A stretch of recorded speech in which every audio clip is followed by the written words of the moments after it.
And now, here's your host of Shaping Success, Wes Tankersley.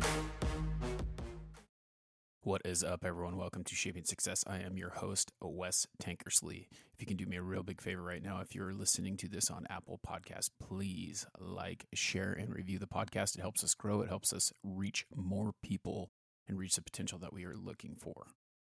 Before I get started here, I wanted to talk to you a little bit about a podcast that I listened to this morning. I was checking out my friend Jason's podcast, Waking Up with Wonder. When I was listening to it, his podcast was about two heroes, and it just started to make me think about who my heroes were growing up and the people who inspired me to be who I am today. And that's changed over time. But when I was younger, I was pretty good at football, and that was kind of the sport that I wanted to take after. And I grew up in the 80s. I was born in 1980. I'll be 40 this year. And one of the big teams at the time when I was growing up in California was the San Francisco 49ers. They were actually my favorite team. And none other than Joe Montana was their quarterback at the time. Hall of Famer. People will always say that Brady has more rings, but in my opinion, Joe Montana is the best quarterback of all time. And it's kind of hard because they're in different eras, but you think about that, you think about Jordan, you think about LeBron, you think about Kobe. All these different people in different eras in the game is just different. Joe Montana wrote a book called Winning Ways, Joe Montana's Winning Ways, and that was something that I listened to recently. But I, as a high school athlete, played football. I was an offensive lineman, but I always wanted to be Joe Montana. I always wanted to be that quarterback. That was kind of the hero that I had growing up, obviously you have your dad is always your big hero. As far as like athletes go and people you looked up to, Joe Montana was the guy. And listening to his book on Audible, there was just so many things that made me really wonder and contemplate how athletes get where they are. A lot of times people, as a younger kid, I was sitting there thinking, man, I got to work really hard. And there's these kids that are just athletes. They just make things happen. They do it for themselves.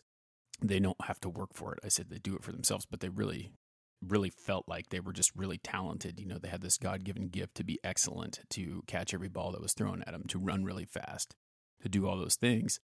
It just kind of made you wonder why you had to work so hard. Well, the reality now, 22 years later, is that I had to work hard and they were working hard as well, for the most part. There's obviously that kid who's just sick talented and can do whatever they want. And you always sit there and you look at it and you go, man, I wish I had that.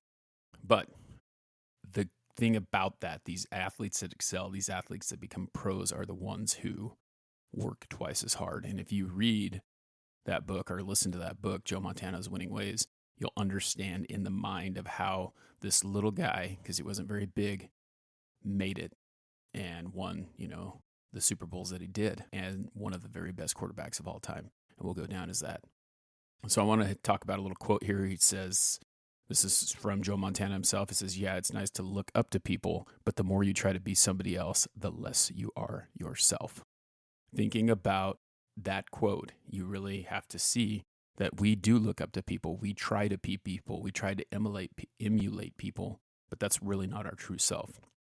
And had I tried to be a quarterback over and over again, I probably would have never made it because I was just too big. I wasn't the right size for a quarterback.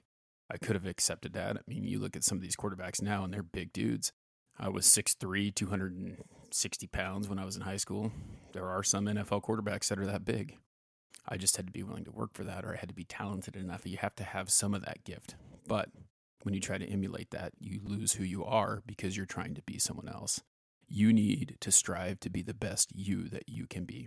You can control that. You can't control what other people have. And I was sitting there talking about how I would look at other people and go, oh man, that guy's just lucky. He's just talented. He just doesn't have to work hard. But you lose sight of who you are. You lose sight of what's important because you're not doing the things that you need to do to make you better. You're not controlling the things that you can control, which is how hard you work, how talented you are, all those things, they'll come. We talked about last episode about taking care of the small things, as far as like even pulling weeds on a baseball field. You take care of all those little small things, all the little small things, and the big things will take care of themselves. Because when you combine all the little things, it turns into a big thing. And I coached baseball, and I would always talk to the kids about that. It's like a home run or a run is the end result that we want when we're playing baseball, right? We want to score more runs than the other team. The run's the end result. So yes, you could hit a home run, right? Which is very rare in high school baseball. I'm pretty sure that when I coached, I know for sure when I coached, I saw one home run. Out of all the 4 years that I coached baseball, 5 years I coached baseball, I saw one home run. They're rare, right? But how many runs were scored during those seasons? How many runs were scored? Way more than one, I can tell you that. Thinking about that, those small things. So what's a small thing in that situation? The big thing is the run, right? Which you could get by hitting a home run, or you can string together a bunch of base hits, move the run over, and score them, right? So if all we're concentrating on is getting base hits and making sure that you're getting the best at bat you can have, the run will score. The run will happen. And that's kind of where that goes. It's like, what can you do to reach your goal? So you have to know what you want. So you have to think about that one day at a time, one thing at a time. So when you're playing a game or you're in life, what is it? What is the goal? What is the end result that you want? And what the end result should always be is, like in baseball, I'm going to win that game. So what's it going to take to win that game? You're going to have to outscore your opponent. So what's it going to take to outscore your opponent? You're going to have to get some base hits. You're going to have to field the ball well. You're going to have to take care of all the little small things that make that happen. So with that, it comes with a little bit of pride. You have to have pride in what you're doing. You have to be willing to work twice as hard as everyone else. You have to be willing to do everything correctly. Now, does everything always happen perfectly? No, it doesn't. That's why they have an error, right? Things go wrong. Things don't happen the way that you want them to happen. They never do. Sometimes you get lucky and it happens every time, but people who are successful do not have success right off the bat. They often fail. But what they do is they turn around, they change that, and then they take care of the small thing. They fix that small thing. They find out what it is and repair that situation so that they can reach that end goal. Really simple. An infielder has a ball go between his legs and a run scores at home. The next time the ball's hit from him, he thinks about the things that he did before and he fixes them. Was I in the right position? Did I take the right path to the ball? Did I use two hands? Did I make a good throw?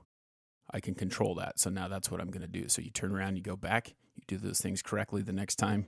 There you go. You got to hope you get a little run support because you made that mistake. But on the same token, the person who works harder, the person who takes care of all the small things is probably going to outscore the team that did not. Home runs will happen. You can have people who are talented. Something can happen, but you can control all those little things and stop those big things from happening. So you got to strive for excellence. Anyway, this is just the thoughts that I had today when I was listening to Jason's podcast. If you haven't checked it out, he had an exercise on there, which at some point I may or may not do. You know, it really got me thinking about heroes and people who I looked up to when I was younger. And the first thing that came to mind was Joe Montana. I mean, that guy was an awesome football player. One little quick story before I go. He was the quarterback for the 49ers, and when they traded him, I was very upset. You know, here I am trying to think how old I had to be. I was probably 10 or 11 at the time, and they traded my very favorite player. This was before I realized that, you know, it's more than just the player that makes the team. But he was my favorite player, and they traded him to the Kansas City Chiefs. And the Kansas City Chiefs became my team because Joe Montana was my favorite player. And so I started watching the Chiefs, and at the end of the time, those of you who know me now, I'm an Indianapolis Colts fan. Well, this is kind of how that happened. So they traded him to the Chiefs, and at that point in time, I was like, I am going to watch Chiefs. So I did for 2 years, and then he retired. When he retired, I was like, man, well, I watched the Chiefs because Joe Montana was the quarterback, right? And so everyone used to talk about how you're a front runner if you like the 49ers because they were winning all these Super Bowls. You know, they even won more after Montana was gone with Steve Young. And I was like, I am not going back to the 49ers. I'm not going to be a front runner. And so I went and I picked the very worst team in the league, the team that had the worst record, which happened to be the Indianapolis Colts at the time. When this happened, quarterback was another person that I really look up to and I really like as well, Jim Harbaugh. Jim Harbaugh is the coach of Michigan, but he was the 49ers coach at one point. He was at Stanford, the Raiders. And so anyway, that's my story about why I like the Colts. Anyway, if you haven't checked out Jason's podcast, you should check it out because that's what's inspired this one this morning. Hopefully you are having a great day. We're going to do the live show tonight. If you're listening to this, it is Thursday, the 29th, and then we're going to have the live show tonight. This will go out today. I hope you're having a great day. Until next time, I want to challenge you to find the shape of your success.